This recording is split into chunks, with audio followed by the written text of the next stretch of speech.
এই যে আপনাদের সামনে আমি দাঁড়িয়ে আছি, এই স্বপ্নটা সত্যি হয়েছে শুধুমাত্র মমতাদির জন্য। থ্যাংক ইউ মমতাদি, থ্যাংক ইউ সো মাচ।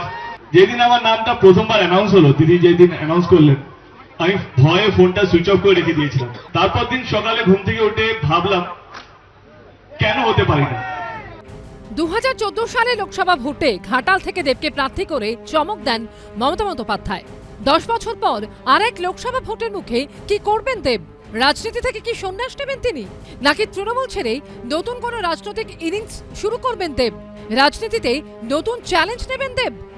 দেব আমার মনে হয় যে ঘাস ফুলে বোধহয় আর আটকে থাকবার মতো মানসিক জায়গায় নেই। তার বিভিন্ন অ্যাপ্রোচ, কথাবার্তা বা ভাবভঙ্গি থেকে যতটুকু জানতে পারা যাচ্ছে, তিনি বিজেপি শাসিত কোনো মুখ্যমন্ত্রীর সঙ্গেও মিটিং করলে করতে পারেন,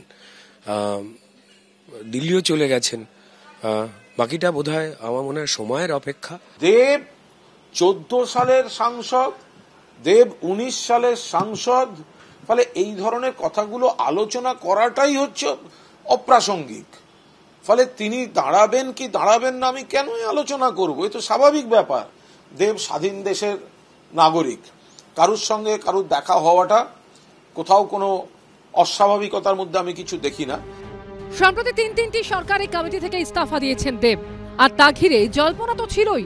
সেই জল্পনায় ঘি ঢেলেছে দেবের এই পোস্ট। লোকসভায় নিজের আসনের সামনে নেমপ্লেট ও এলইডি স্ক্রিনের ছবি পোস্ট করে দেব লেখেন, আর মাত্র কয়েক ঘন্টা। বুধবার লোকসভায় উপস্থিত ছিলেন দেব। তাহলে মাত্র কয়েক ঘন্টার কথা বলে কি বোঝাতে চেয়েছেন তিনি? এটা কি কোনো বিশেষ ইঙ্গিত?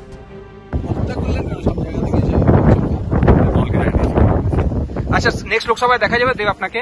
সেটাও দলকে যায়নি না, ফার্স্ট টাইম যখন আপনি এসেছেন আপনি বলেছেন কি আপনি আর আসতে চান না, আপনি রিয়েল লাইফে বিশ্বাস, রিয়েল লাইফ আর রিয়েল লাইফে ডিফারেন্স আছে। আবার কি দেখা যাবে দেবকে? আপনি আমাকে এখানে বলেছেন 2014 সালে। আমার উপরে কিছু নির্ভর নেই, আমার যা করার, আমার যা বলার আমি দলকে বলে দিয়েছি।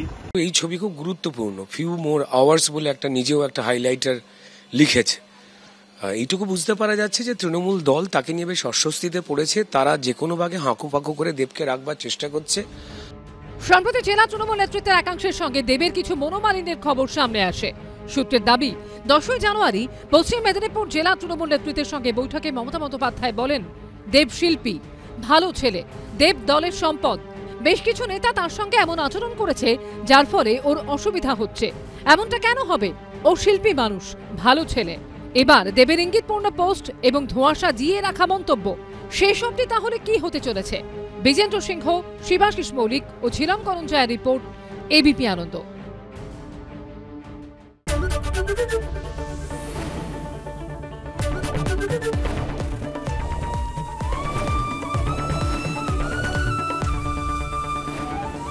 এবিপি আনন্দ, এগিয়ে থাকে, এগিয়ে রাখে।